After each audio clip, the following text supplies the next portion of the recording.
would like you to vote on it in the chat. I would ask you if you want to for me to grade homeworks that you didn't send for half of the amount of bonus points that I'm giving for the tasks, or if you want to have all the bonus points, but you will need to ask to solve some sort of I will ask you some questions over the email, and I would read your response and discuss with you to be sure that you understood what was covered in that lab. So I'm watching the chat now, so I would ask everybody to choose between these two options. So if you want, is this for homework that we haven't sent? Yeah. So if you missed the deadline, I'm asking you if you prefer to send the solution for half the bonus points. Yeah, because I have to be fair with the ones that respected the deadline. So I can't give you all. Yeah, or I can give you all if you are going to reply to an additional set of questions that I'm going to give you over the email. Or so I'm asking everybody, not just the students that have homeworks to be sent to me. Yeah, that they want to grade, to be graded. Yeah. So I would ask everybody to write in the chat if you want 50% or 100% with an additional task. I'm watching the chat now, so I will choose the majority. Yeah.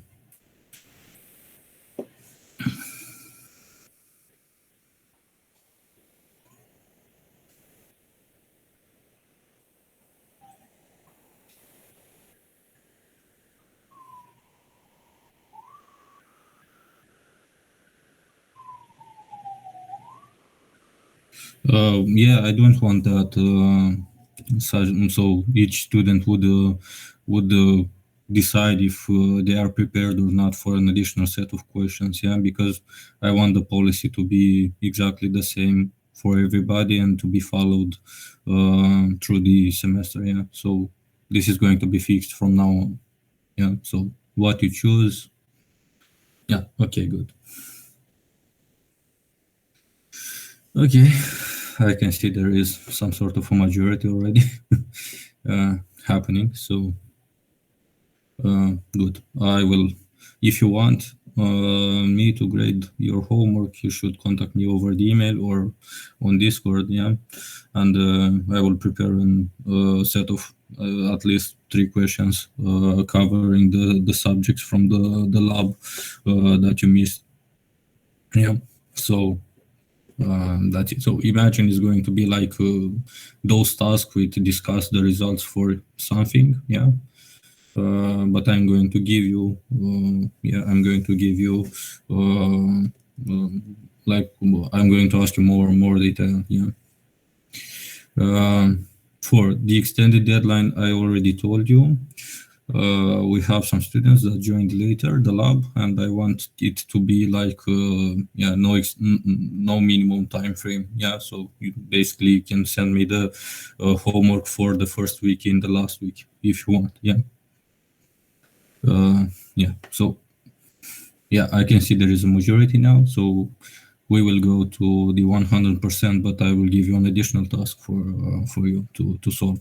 This is going to be some sort of a set of questions, maybe some implementation. So but those additional tasks are not going to count in the final grade. Yeah, so I'm going to grade the same task as your colleagues. Okay, so I think we got over this. If you have questions, please unmute yourself. It's pretty difficult to follow the chat.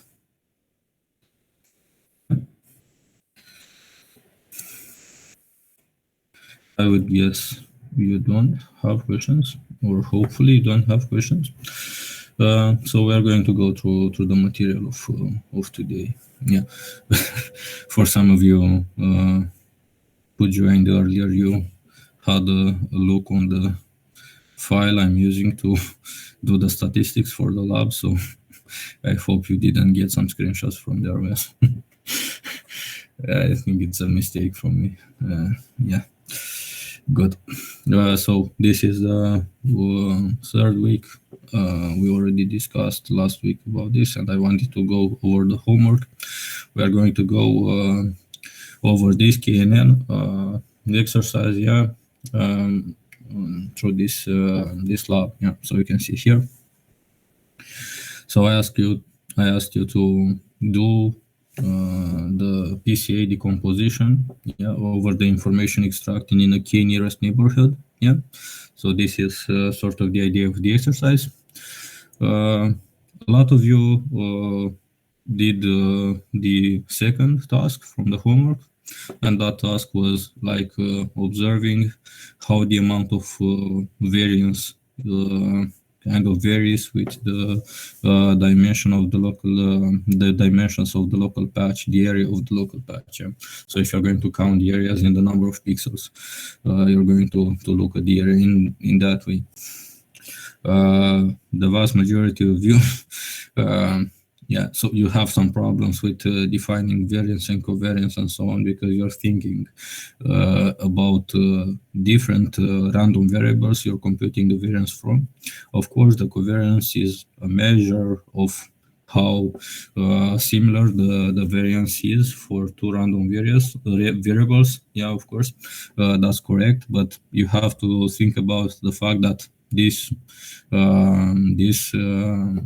covariance matrix, yeah, that we are computing is between one random variable, that's our data, and the same random variable that's transposed, yeah. So basically we are computing the covariance between one random variable and so on. So basically we are going to get two different measures, yeah. For the elements on the diagonal, we are going to have the square of the variable of the variance along one axis, yeah. So I think this should be clear. For the elements that are not on the diagonal, we are going to have the product between variance for axis y and axis j, yeah. So this is transpose. So for the element ij, when I is not equal to j, you're going to have different variance values. So we are going to get a product here. So basically, yeah, as I told you, and some of you already observed, the output of that eigenfilter when increasing the patch is decreasing, yeah, because in one image, yeah, the objects are represented as homogeneous color, so homogeneous intensity areas in the image. So if you're going to increase the patch around, so the patch is going to be centered in one pixel. If you're going to increase around, it's likely that you're going to have pixels that are similar in intensity with the center pixel, yeah. It's pretty likely. So that was the explanation of that.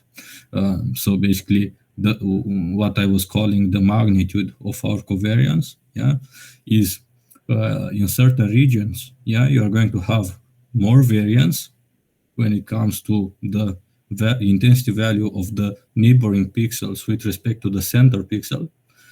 And if you're going to have more variance, it's obvious that if you're going to multiply the variance, yeah, the same variance with itself transposed, you're going to have a higher magnitude matrix, yeah. And the determinant of one matrix is a measure of the magnitude. So that's like the linear algebra stuff. But yeah, the vast majority of you did observe this behavior, but the comments regarding the source of it were like a little bit off for the majority of you. Some of you did this exercise with the k-nearest neighbors. So I asked you to use this object, the nearest neighbors object. There are similar objects that you can use. With some of you, I already discussed over the email that I used this ball-tree algorithm here so that we can localize our nearest neighbors faster, because the solution is going to be pretty slow, and you can see we are going to see that for our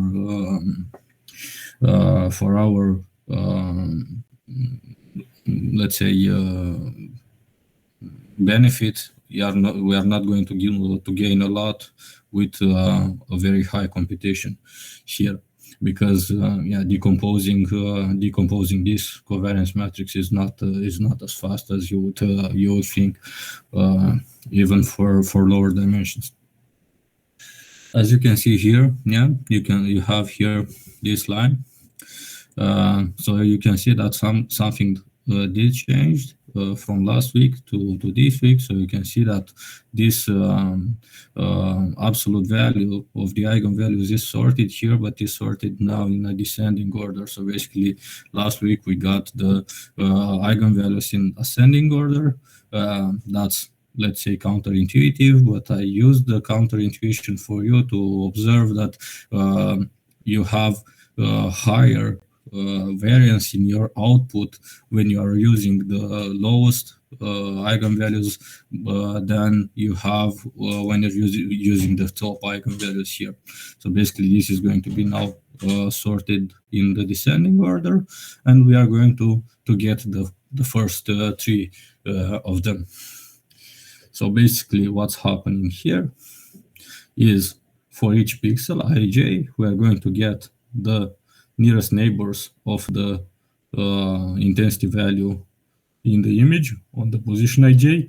You can see here a double bracket. Yeah, I let you comment somewhere that for this k nearest neighbors, you have to put the data in a shape that this object is going to like when it comes to its API. So it's not some sort of I don't know. So if you're going to try to predict on it, you have to give to give to the object a data set, not an instance of the data set. Yeah. So this is why we have here a second set of brackets, just to add an additional axis without another line of code. Yeah. So I think you shouldn't have problems in understanding what happened here. So basically, we are going to compute the k nearest neighbors for each intensity value here, and then we are going to fill this matrix with their intensity values, and then compute the eigenvalues on it. So I have the Bender image that I did resize. Yeah, so I basically I got it to a lower size because the computation time is quite high. And as you can see here, for 25 nearest neighbors, we have a beautiful edge detector here. So I think you would expect it. I hope so. Well, basically, as you can see here, when you go to another order, so basically increase it by 10, you get an output that's higher in magnitude, let's say. But increasing it, you can observe that you don't have a lot of variation. And that's the counterintuitive fact of this task. I told you last week that PCA is used to code variance in one data set. This k nearest neighborhood is used to separate variance. So basically, we are going to use like some sort of an outlier detection tool or something like that. So basically, we are removing variance from our input set. This is why we can isolate this this area in our input. Basically, you can think about it like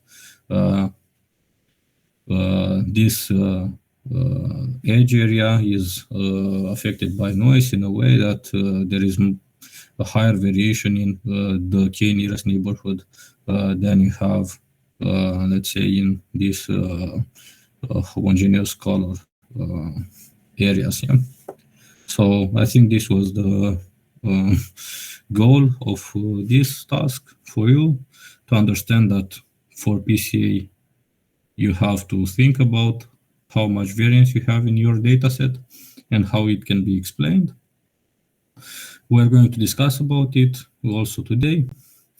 And yeah, to see that if you're going to combine PCA with some variance reduction tools like a k-nearest neighbor, let's say, or some sort of clustering based on locality, you can have different very nice effects on your solution.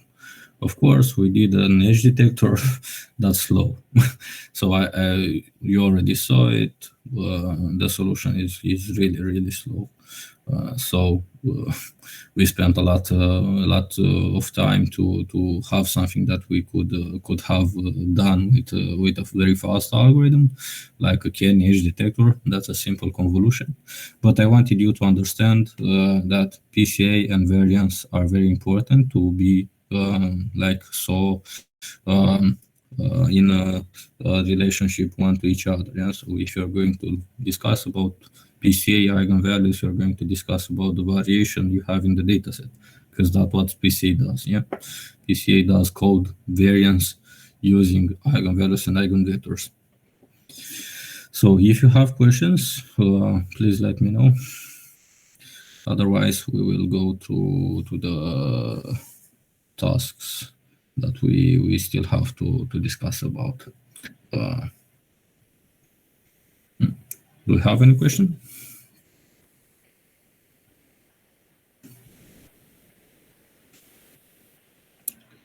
I see people are still writing in the chat, but we got the answer to the question of how you're going to recover past deadlines. Good. Okay, before starting with this week's contents, I want to ask you, if there are students here that want to do the project, the semester project for this lecture. Yeah. So if you want to do the semester project, you can go with teams up to 3 students. Yeah. And as I'm now in the city, we will have a meeting somewhere at the computer science department in your university somewhere. If there's a room free for us, I will try and see how we can get it. So we would discuss about the project requirements and how I would like this to go on. So if you have ideas for teams regarding the project, you want to join a team, or you want to let me know that you have a team and you have an idea for the project, you can write me privately in the Discord, and I will so the project discussion can happen online, but I just thought that it's going to be like better for us to go in the university, but we can go online if you want this. Yeah, because I would imagine like your schedule is not so easy. Yeah, so we can do it online if you want. No, this like physical present stuff is not binding, or it's just an idea for now. So the bottom line is, if you have ideas for the projects, if you want to join the team, discuss between you. I think the vast majority of you should know each other.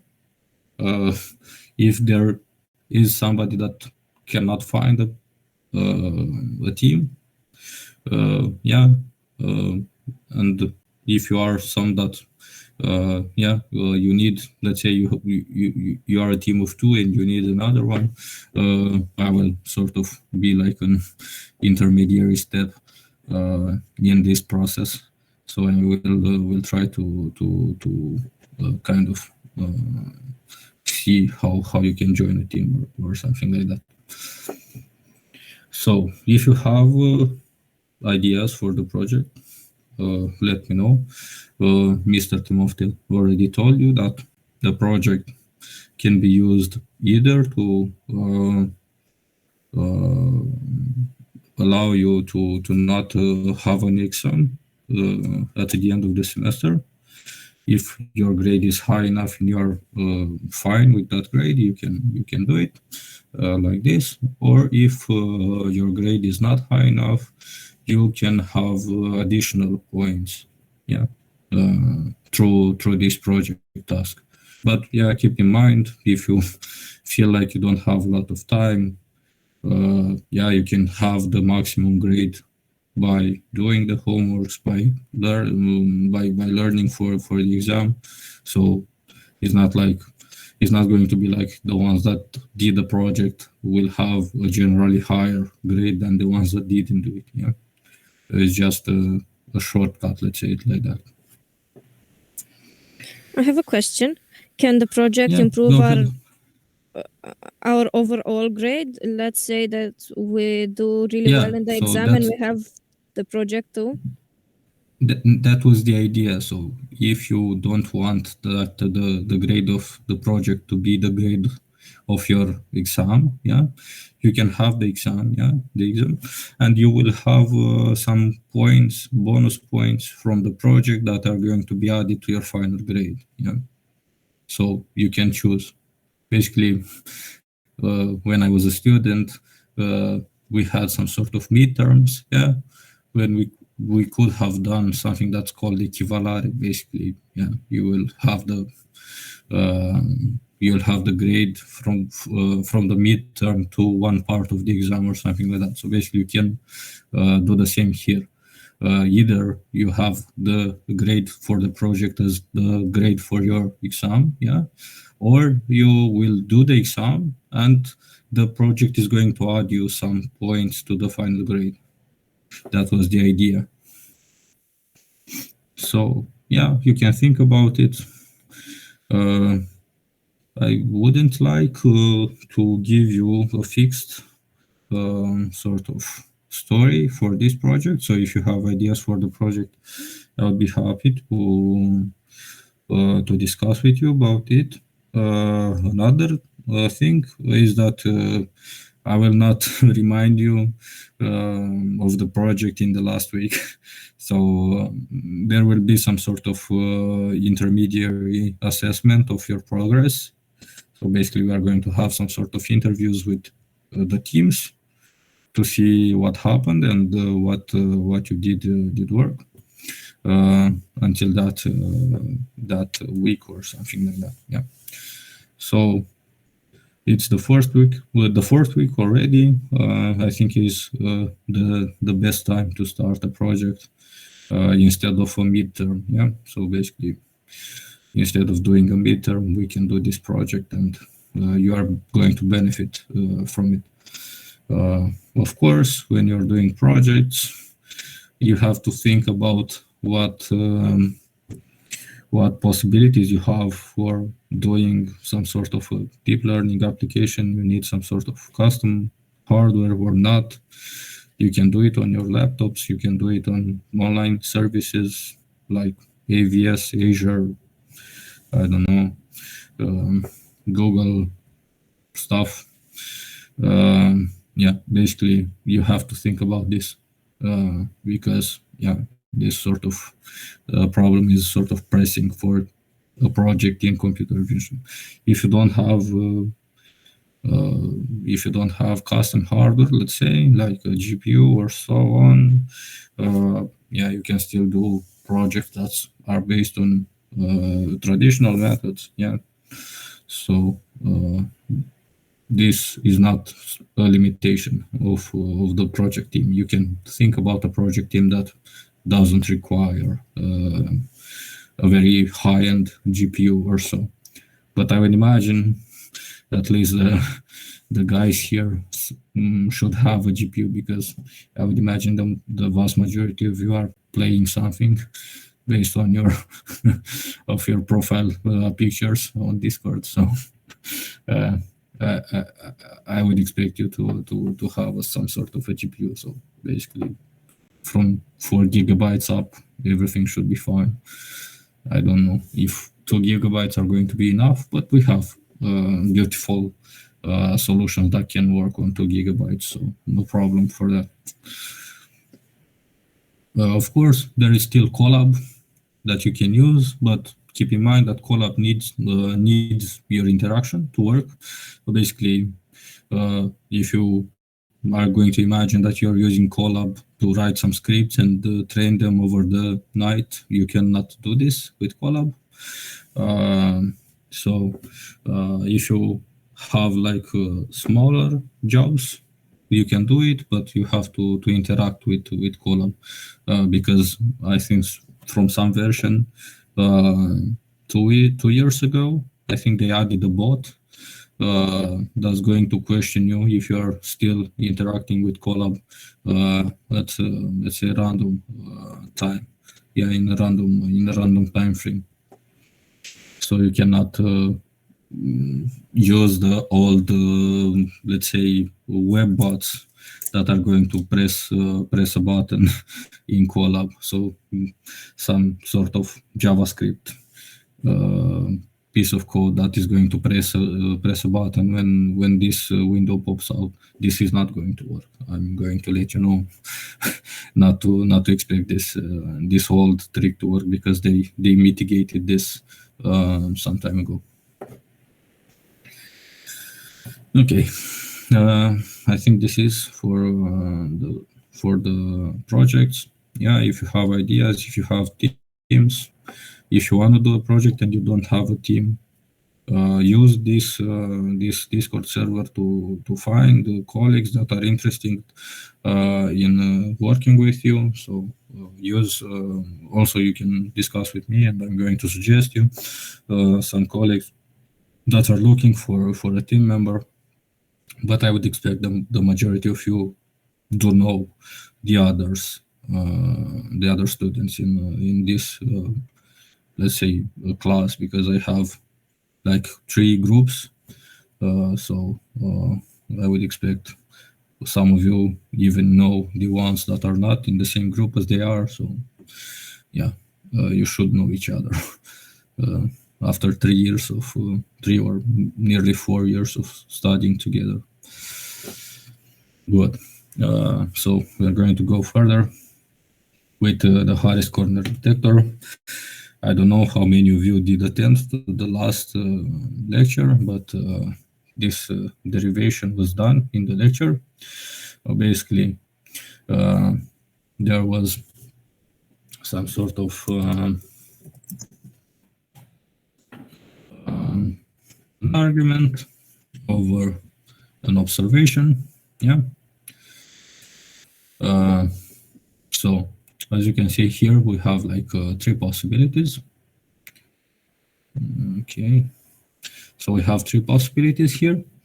So we are going to analyze, how the sum of square differences, between 2 image patches is evolving with regards to the contents that are represented below that patch. So basically, you can think about this. If you're going to have a patch here, and if you're going to move around because you are in a homogeneous intensity area, you are not going to observe some high differences in this sum of square differences between these 2 patches.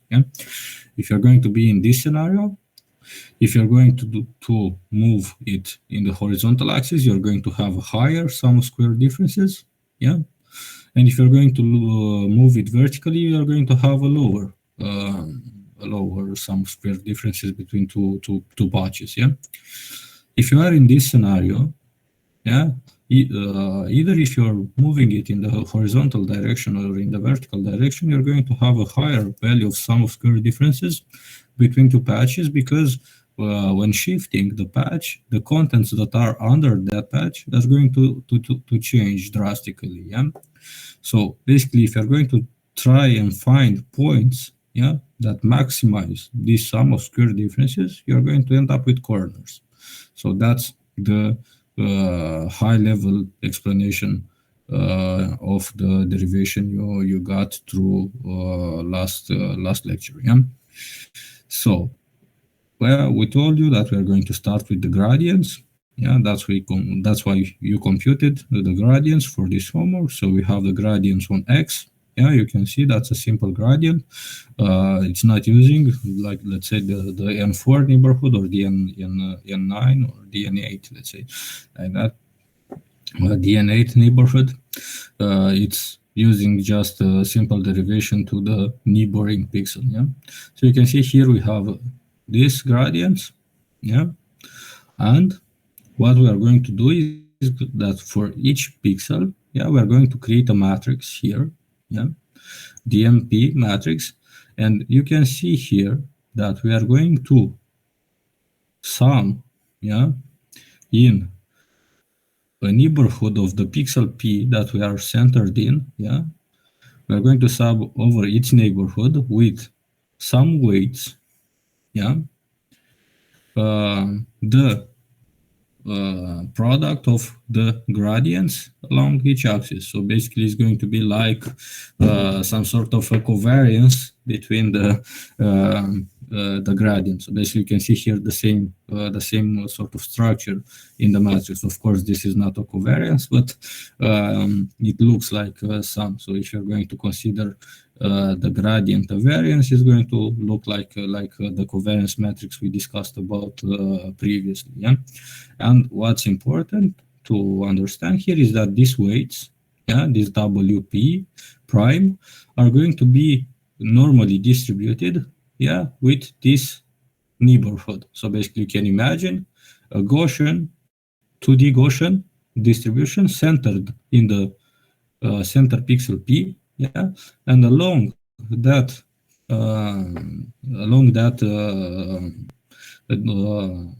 area under the Gauss belt, yeah, you're going to have this summation over the matrices. Yeah, if you already implemented the convolution, and I think everybody closely did the implementation for the convolution, you would understand here that this is a convolution with a Gaussian kernel. Yeah.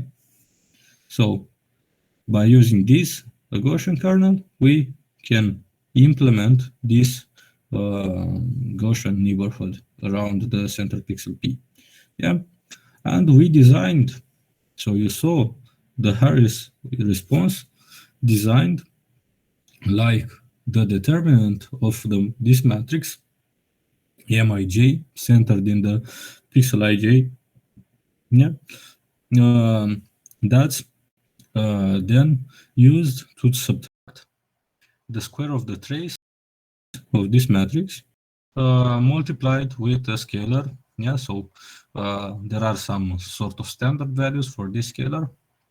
So if you remember from the linear algebra class, and we already discussed, this determinant of this matrix is going to be the product of the eigenvalues. Yeah, and this trace is going to be the sum of the eigenvalues. So basically we are going to subtract from this product of the eigenvalues the squared sum of the eigenvalues. So we are in 2D, we are going to have two eigenvalues. So basically this is going to be like lambda1 multiplied by lambda2 minus k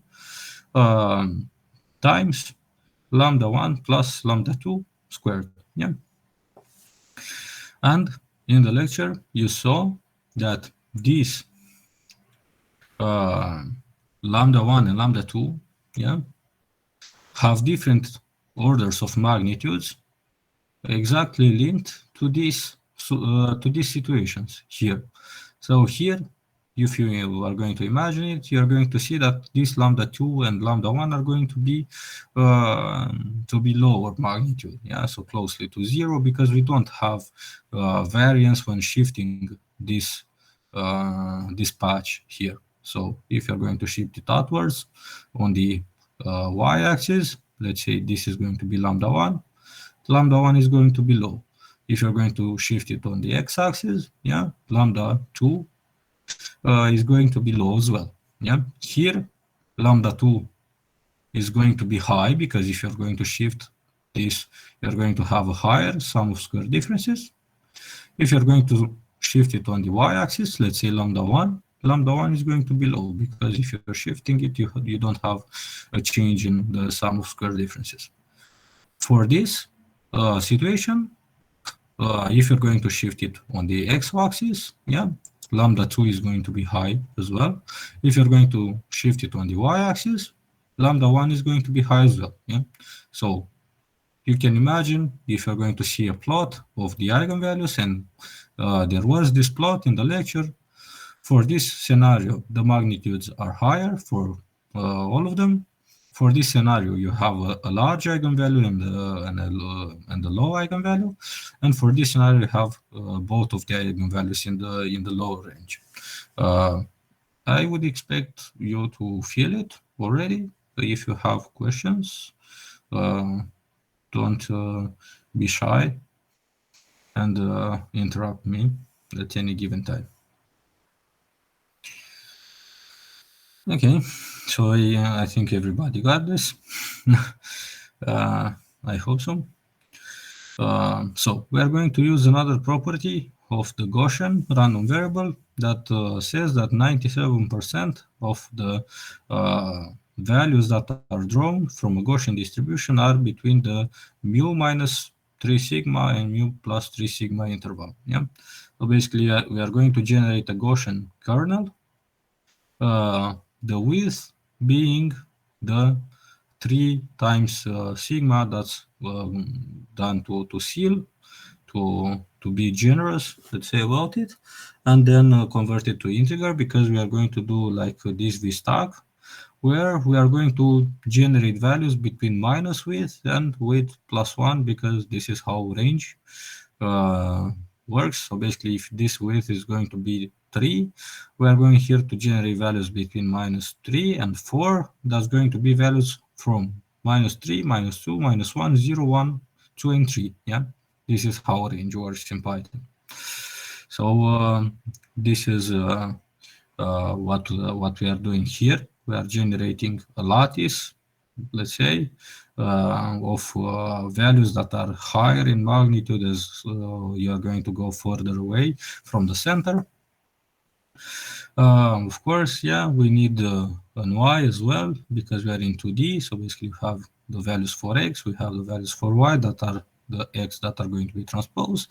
Then we are going to simulate the Gaussian distribution with the expression that we all know, and then exponentiate it such that we can have the values of the Gaussian kernels. Yeah.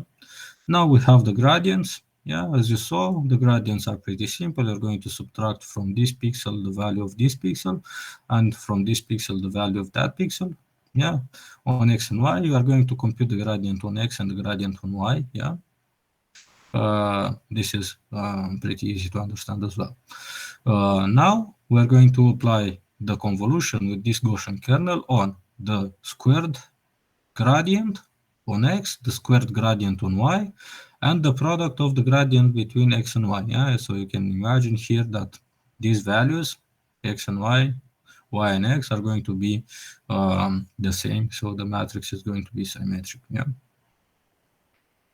So this is what we're doing here. We are doing the convolution with that Gaussian kernel to implement this summation over the local neighborhood drawn according to a Gaussian. Yeah.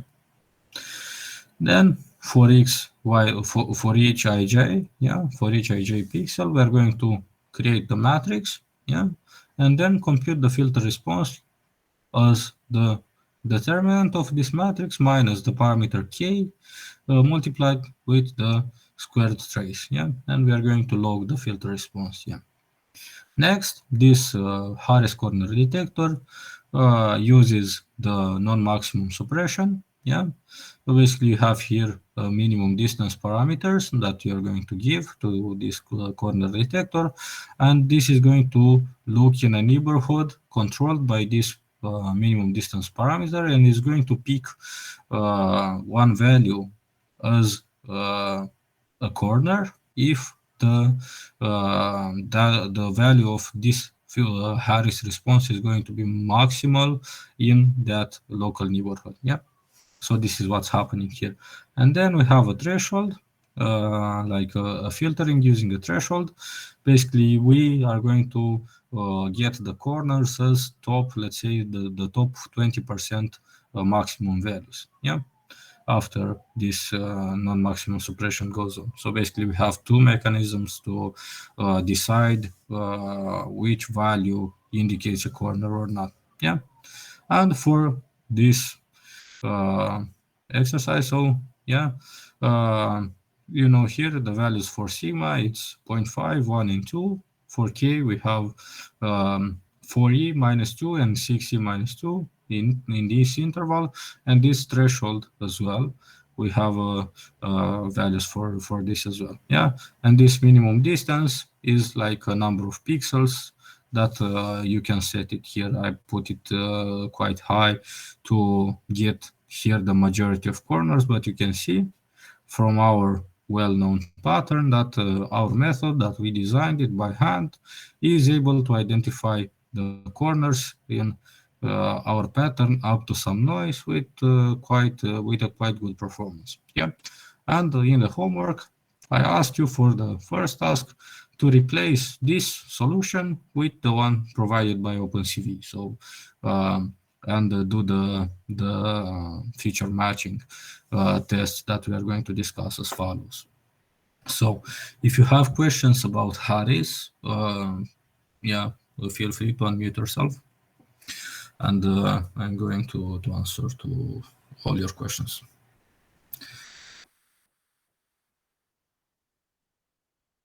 You don't have? Everything is clear? Good. I hope so. So we're going to go further with our contents.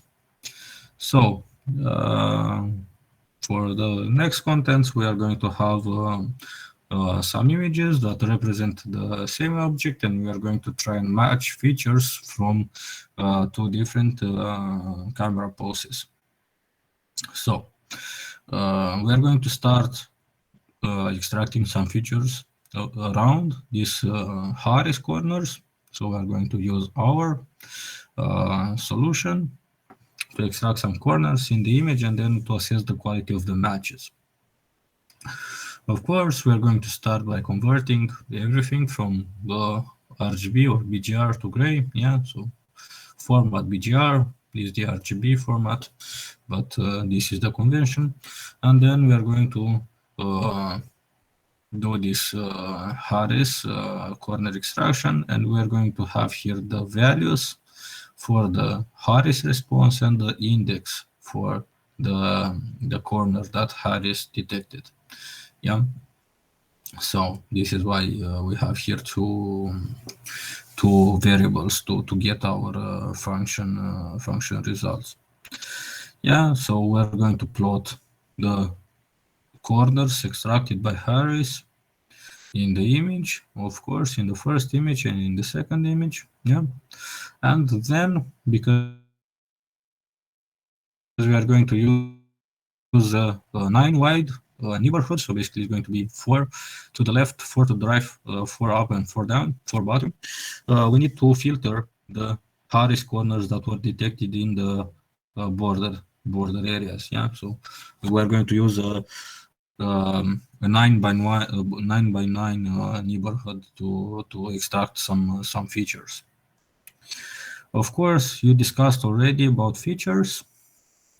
We didn't do enough in the lecture for us to identify potential solution for this feature extraction. So basically, you can imagine as a way to preserve the best amount of information that's going to let you know what happens around this area. Yeah, it's not something very difficult.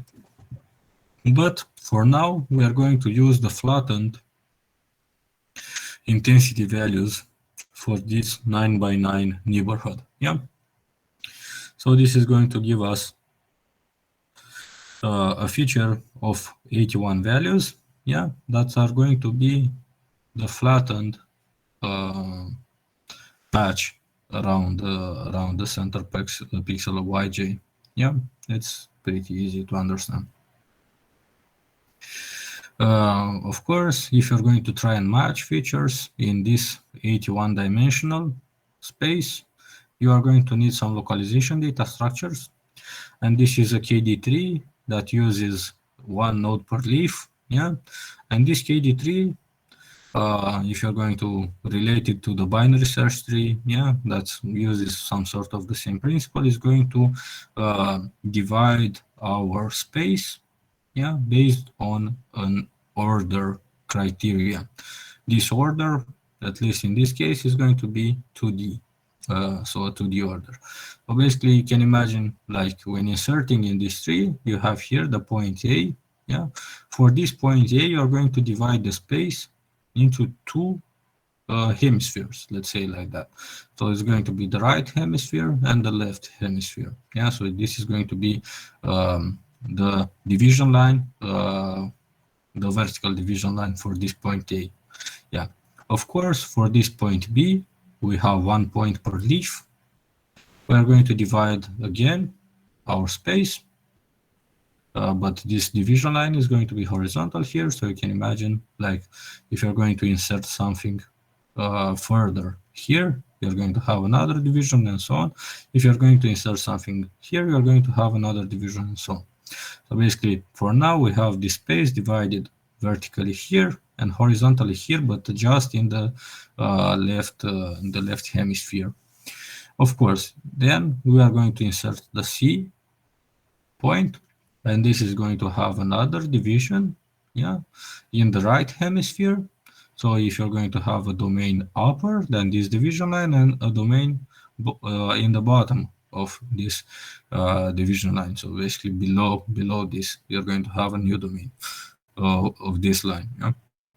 Next, we are going to insert the point D. Of course, we are going to have a vertical division line, and this domain is going to be further split when inserting the E point horizontally here, and the F point horizontally here. So you can think about it in a recursive manner, yeah, as you did in the binary search trees.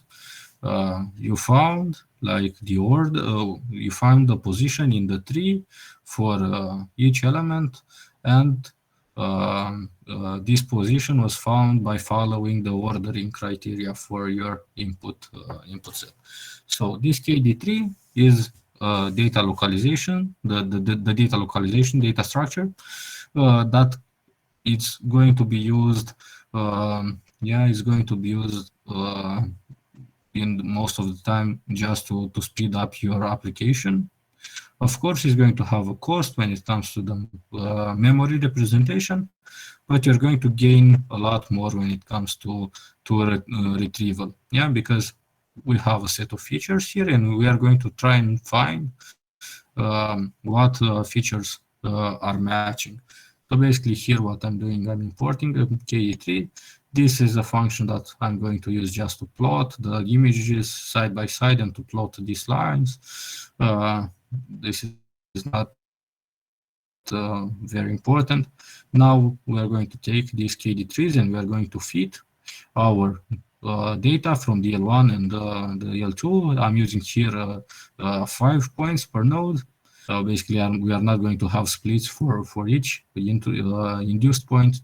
We are going to have more points that are going to be in the same node based on the locality stuff. Of course, to represent a line, we need 4 coordinates. And yeah, here we have the nearest neighbor approach. When we consider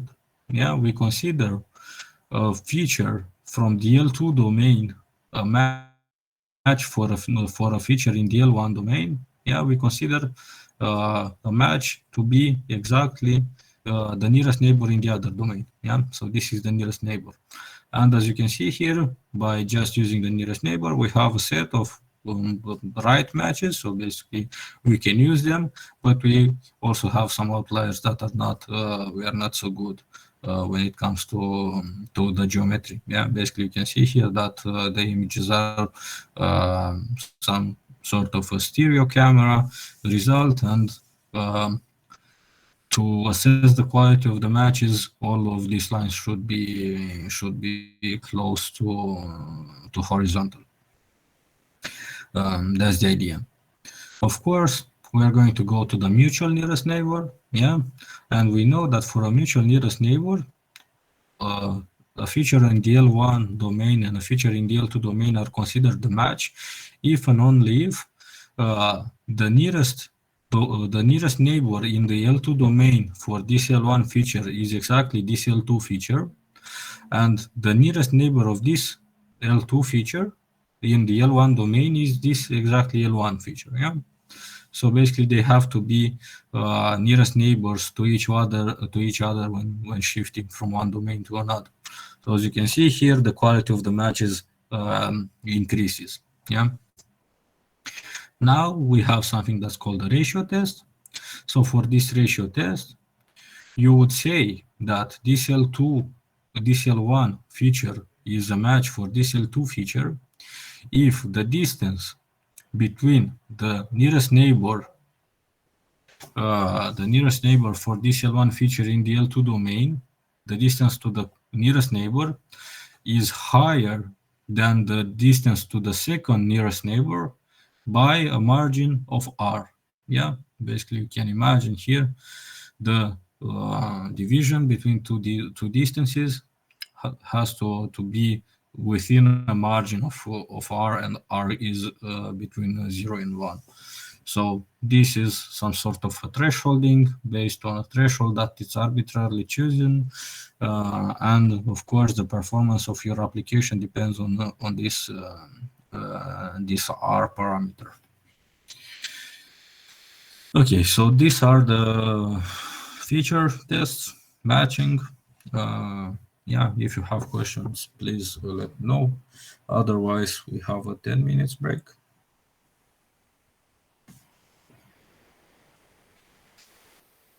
Yeah. Do you have questions?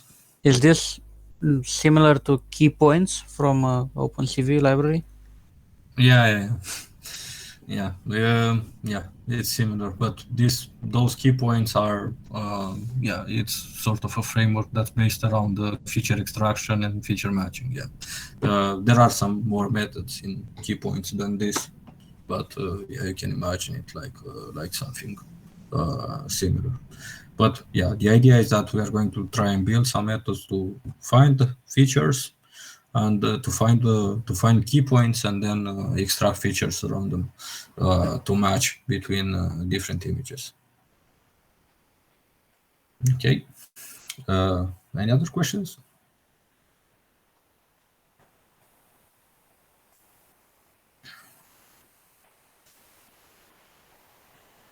Okay, so I have to let you know that I'm taking the list with the students attending to this session.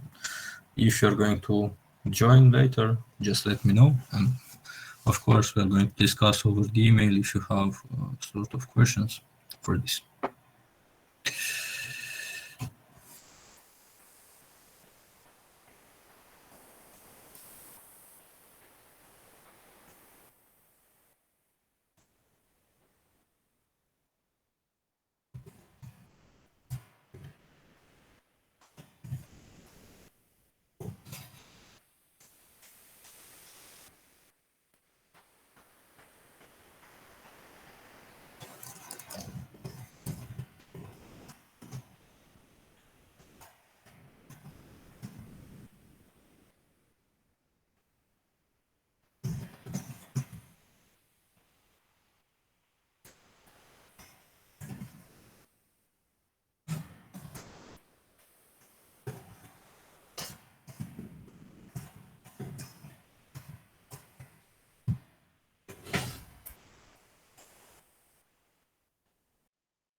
Okay, welcome back.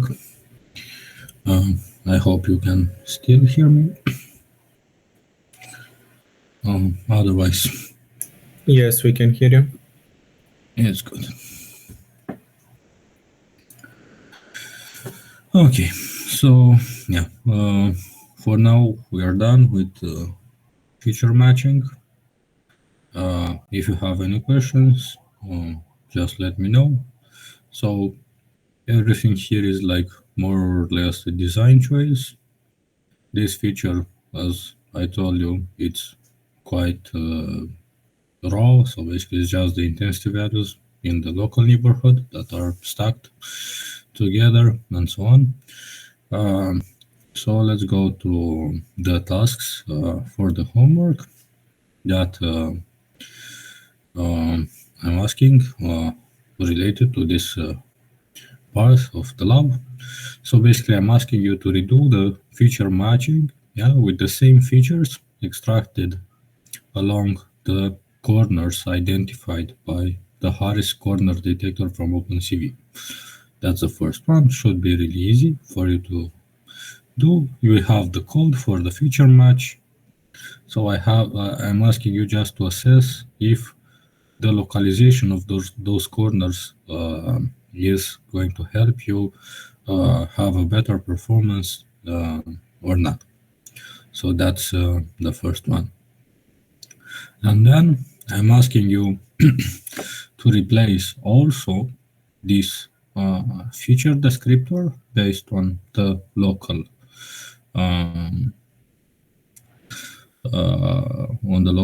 neighborhood, 81 pixels, so 9 by 9. You are going to replace it with something that's based on PCA. So basically use some principal components. You can either identify the principal components using the eigen decomposition, or you can use a PCA object from Scikit. I'm not going to have a preferred method, so it's going to be sort of the same. And I'm asking you to assess how the performance of your application changes when you're going to use more and more principal components as your feature descriptor.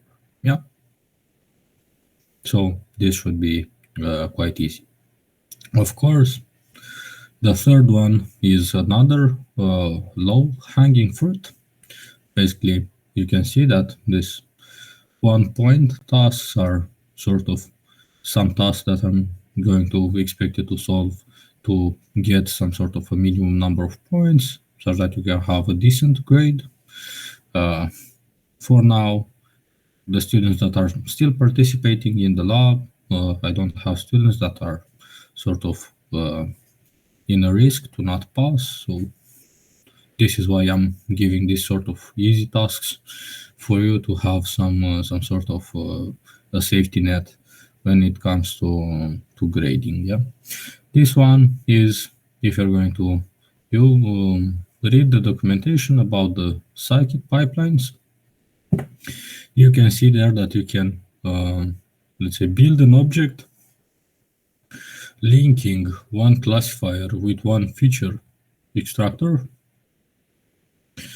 to do a classification problem. So basically, it's a follow-up on the last task that you have for this week's homework. So you can try and play with different feature extractors and different Scikit classifiers as we did the SVC.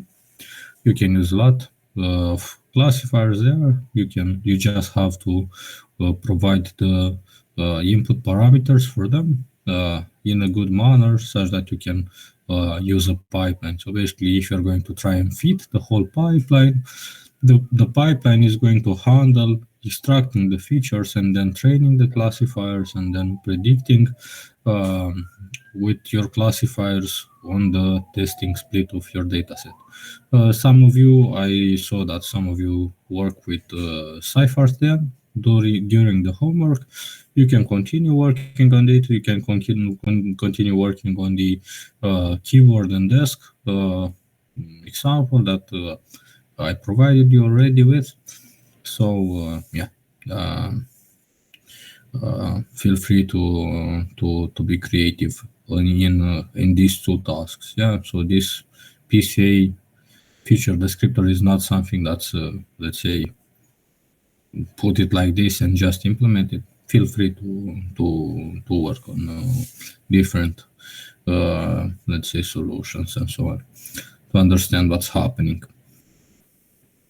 And about the last tasks, I'm going to do a follow-up when we are going to be done with the material for today. So now we have the PCA. Yeah, we already discussed about PCA, and you saw that I'm linking the word PCA with variance. Yeah, so basically the PCA story is like this. You have a data set, yeah, and in the data set you have some variations. Yeah, the variation can be along one axis and it can be along multiple axes. Yeah, this is why we are doing a covariance, because the covariance is a measure of the variance between axes. Yeah, so basically it explains how our axes in our dataset can be related one to another to explain the truth behind the dataset. So basically you can imagine that when you have a dataset, you have instances of something that you want to understand or you want to discriminate between. So this variation, yeah, is exactly what allows you to distinguish between classes of instances, let's say for the classification, or between functions or approximation of function values when it comes to the regression problem. That's why PCA is important, because in some representation can be as large such that the applicability of the traditional methods is not as great because of the high computational cost. But you might remember from the linear algebra class, yeah, when you did work on matrices, yeah, you could understand what columns of that matrix are linearly independent, yeah, and what columns of that matrix are dependent on other columns. If you're going to think about it like that, you know that the linearly dependent columns, yeah, can be written as a linear combination between other columns that are linearly independent. Do you remember this story from the linear algebra? When you did some sort of triangularization of the matrix, so basically giving it an upper triangular format or something. You can imagine this as well. So PCA is going to give you an idea about the columns in your data set, yeah, that are providing the most amount of information such that you can relate between the truth beneath your data and the one you can observe in the dataset. Yeah. So this is the idea with PCA. It's going to code variance in a way such that you can do some sort of feature selection with this based on the axis that you can use to represent the data in a lower dimension. So basically, imagine you have a million by one representation, and you want to do some high matrix computation on this to discriminate between those instances, and you cannot do it because 1 million by 1 million is going to be painfully costly and slow. But you can do PCA, and from those 1 million axes, you can select, let's say, the first the first 50, the most important axes. Yeah, and of course the performance of your model is going to be dependent on the number of principal components that you're going to use. And that's why I'm asking ask you to do this in the homework. Yeah. So the more principal components you're going to use, the more variants you're going to code. And this is what we are doing here. So we have a PCA object from scikit-learn decomposition, and we are going to feed this house image with. Yeah, of course, you can see here we have the house image in the original shape. Yeah. Now we are going to feed it in a PCA object that uses 10 principal components. Yeah. And with 10 principal components, when we are going to try and recover it, you can see this result. Yeah. So basically you can see that lower frequency features such as shape, color, yeah, some sort of texture, if you can observe it here, yeah, can be represented, yeah, with lower rank principal components. Yeah, so basically the most amount of variation is going to be coded in the low frequency principal components. The variation, yeah, the variation coming from the higher frequency information, such as lines, corners, textures, yeah. So we have here corners, we have edges, and so on. These are features that are characterized by higher frequency. Yeah, these are going to be coded. Yeah, are going to be coded by the lower rank principal components. So basically, the principal components corresponding to lower rank eigenvalues. Yeah, but you can use this principal component analysis, yeah, to represent your image. Yeah, so instead of having what we have here, 256 by 256 values, yeah, we can use just 10 principal components to create this reconstruction. Yeah, so basically this is the power of PCA.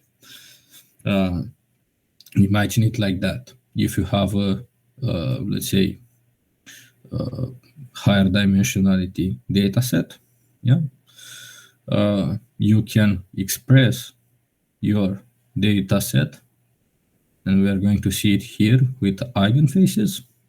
So the vast majority of you should know what eigenfaces is, because at least when I was a student, eigenfaces was the some sort of a preferred project for students when it comes to their bachelor thesis or semester project. When it comes to image processing or computer vision, they were trying to understand what these eigenfaces are doing. So you can imagine here that you can do a decomposition of this data set consisting of intensity values in a 256 by 256 matrix.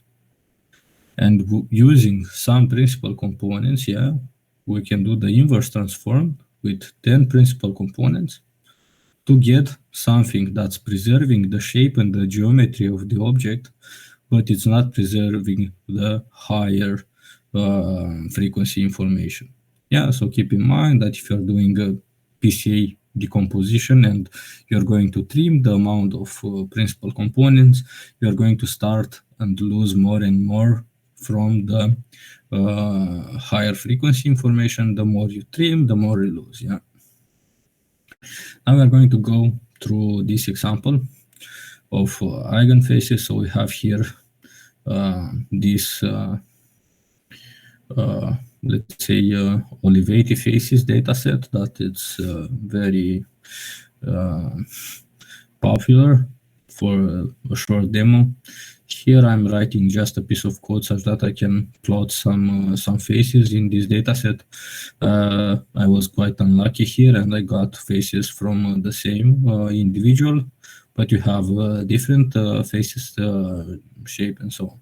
So here we already discussed about this. Yeah. In order to assess the quality of our model, we have to do a split between the training data and the testing data. So this model selection package from scikit-learn can help us with the train test split function to discriminate between, so basically to split our whole data set into train and test sections. Of course, and basically, as you can see here, we have 400 images consisting of 4096 pixels, and we are going to split them 300 images for training and 100 images for testing. From these 496 pixel, we are going to use 150 components. Yeah.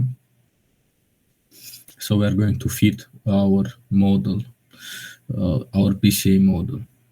Now, from this PCA, so we have time, so we are going to go over some sort of PCA pseudocode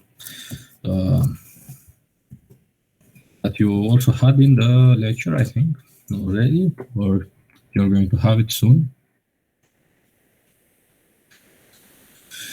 Okay, let's find something that's not so scary. So,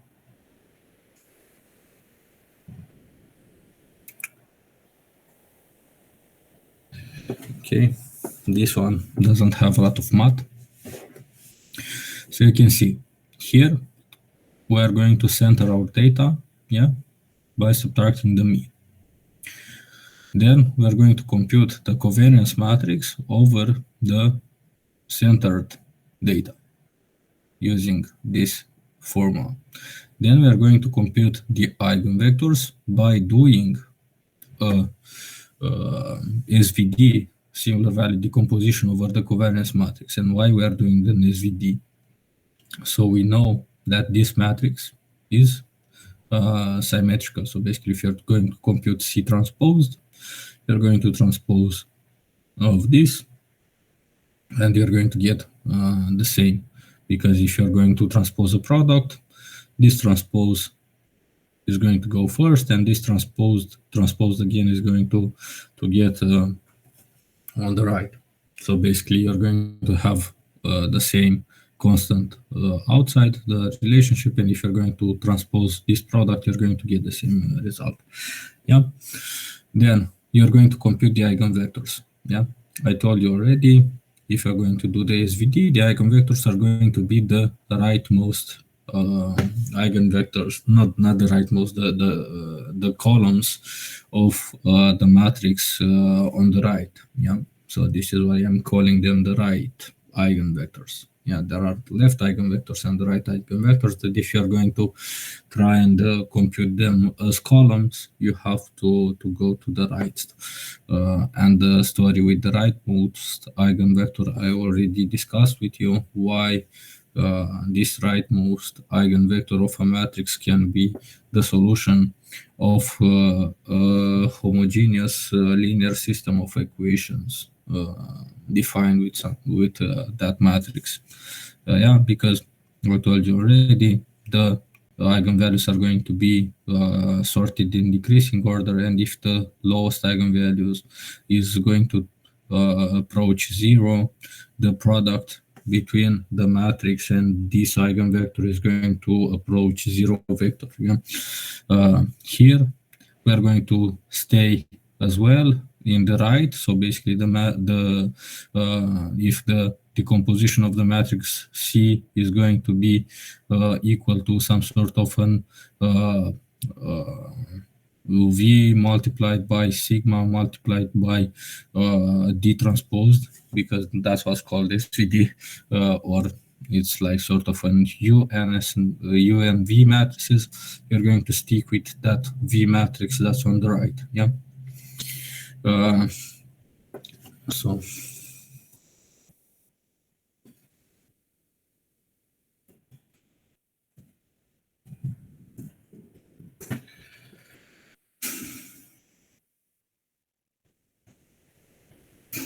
Yeah, so you see, for a matrix, you have a U matrix, a sigma matrix, and a V matrix. Yeah, and the eigenvectors are going to be, the columns of this V matrix. We have a star here that usually the V is transposed, and you need to transpose it again. Yeah, this is what I was talking about.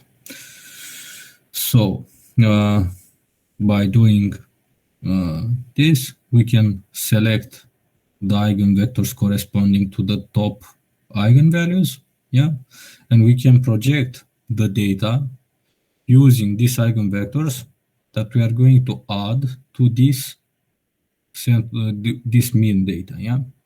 So this is what's happening here in our PCA.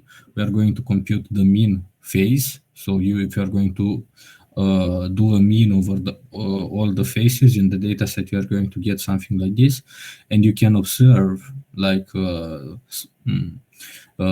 principal components. I know it looks kind of creepy, but you can observe here different features when it comes to the position of the light source with respect to the phase. Now we have different types of sunglasses, not sunglasses, like glasses, different shape for the nose. We have a mustache here. We have different types, of course, different type of nose. Here we have glasses, a mustache, a beard. Of course, here another type of mustache, another type of glasses, and so on. So basically, you can understand now that each eigenvector that you can compute over the covariance matrix, yeah, is going to code some sort of a feature, yeah.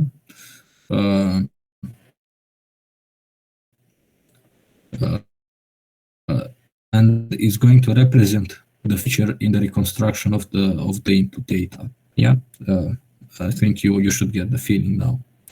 Basically, you can imagine that all the faces in the data set can be written like a linear combination between the mean phase, yeah, and these eigenvectors, because you know from the QR decomposition and of course the SVD decomposition that the eigenvectors are the set of eigenvectors form a linear basis that can be used to represent the whole set of faces that you know.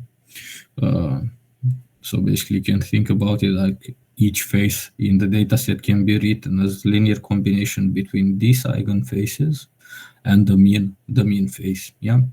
And each eigenface is going to represent some sort of a feature. Yeah, you can observe here different types of faces, glasses, mustache or not, different type of eyes, different type of noses, variation when it comes to the position of the light source and so on.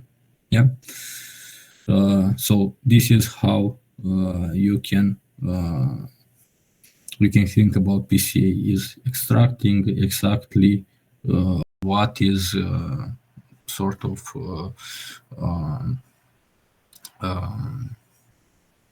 important for your dataset. So coding the variation in such a way that each principal component comes with some variance explained. Yeah. So you can see here, of course, I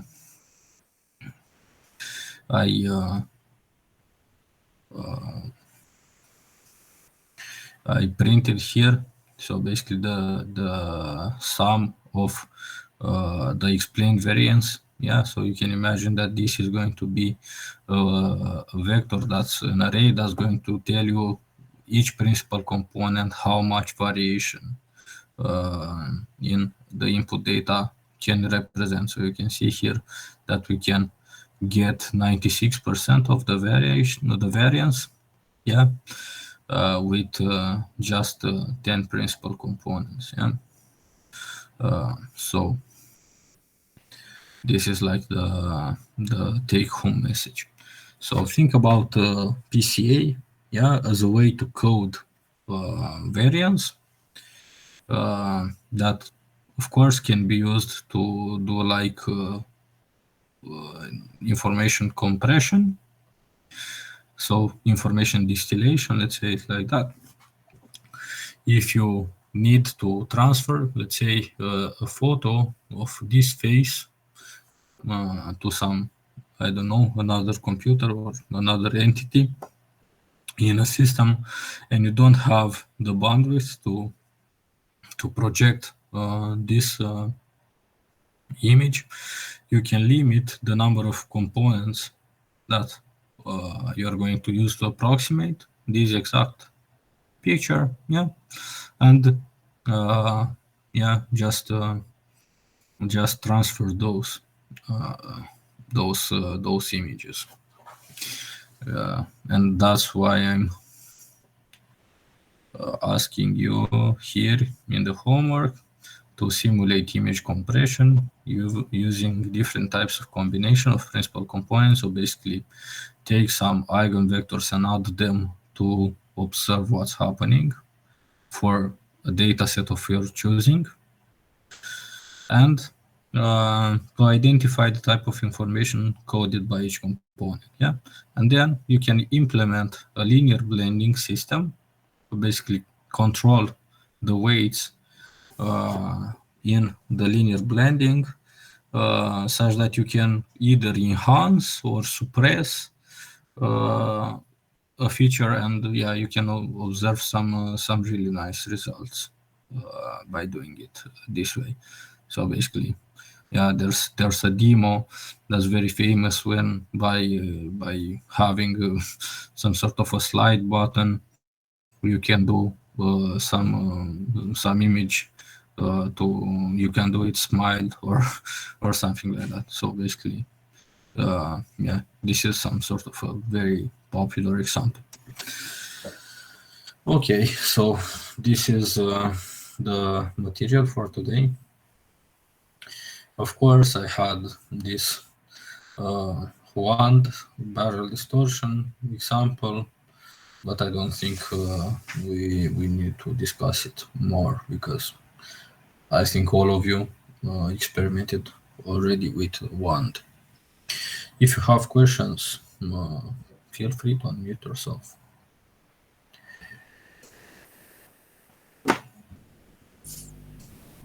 I have a question. Yeah, go ahead. Last part of the lab. Okay. If we have those compressed images, can we somehow obtain back the original image that was compressed? Yeah, of course. Yeah, so let me try and find some good picture for you. I will PCA recovery.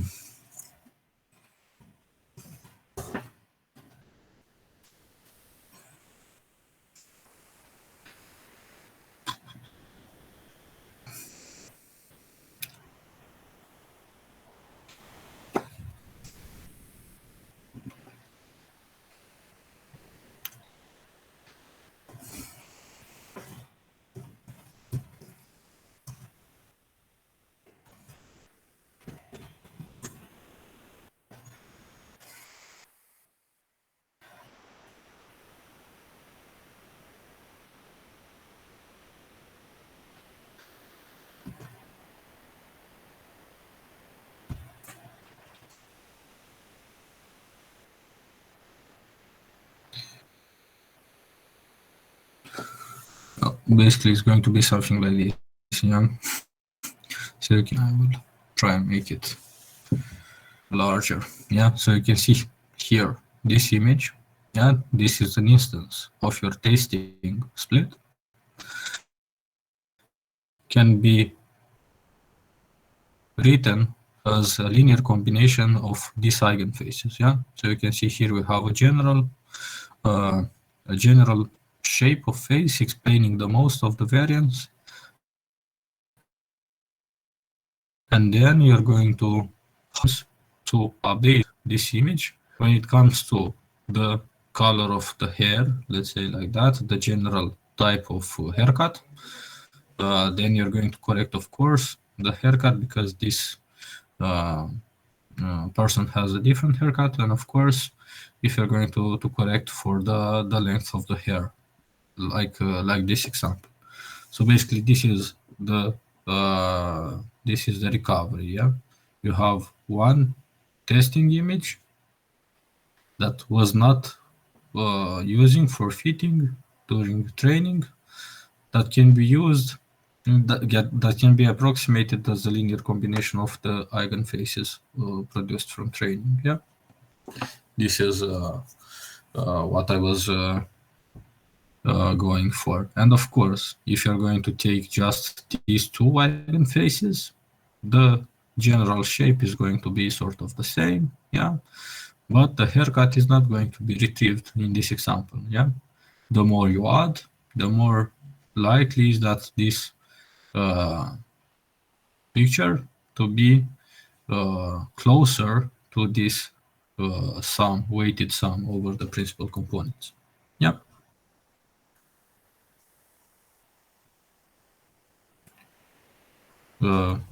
Did this Thank you. answer your question? Yeah, I understand.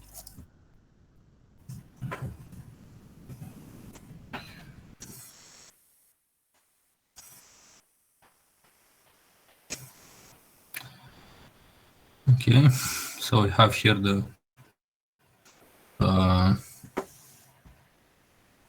another example for compression, but this compression looks like the example with the house that we had. Yeah, so you can see here with 0 principal components, you don't have something that relates to this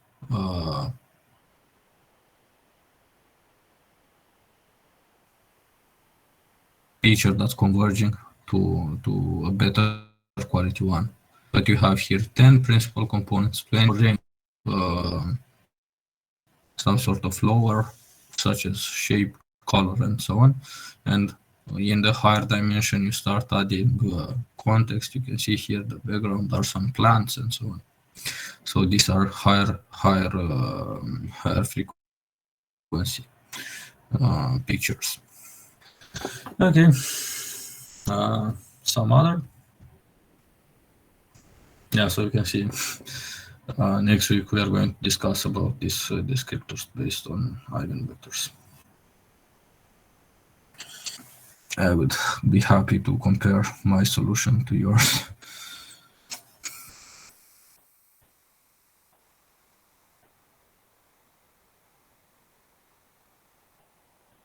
Other questions? I have another question. Can Go we ahead. complete the homeworks that we already sent, or was the offer from the beginning Go ahead. just for homework that we didn't send?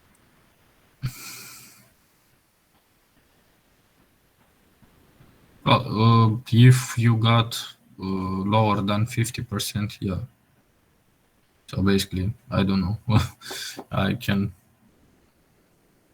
see what you did submit.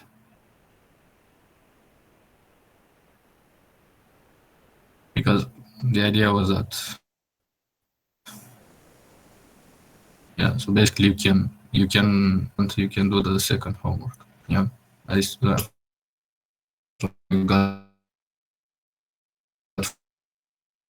full points, for example. Can you please Yeah, repeat so if you after? want to still work on the solutions, yeah, you can contact me, but I do the homeworks.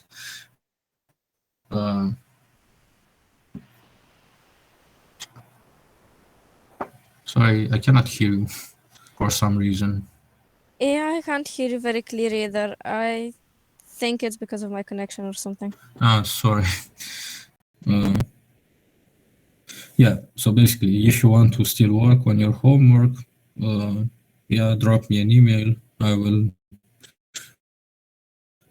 prepare a set of questions for you, and if you're going to submit again, I will give you the questions for you to ask. And yeah, if let's say you're not going to be successful in your attempt, I will choose the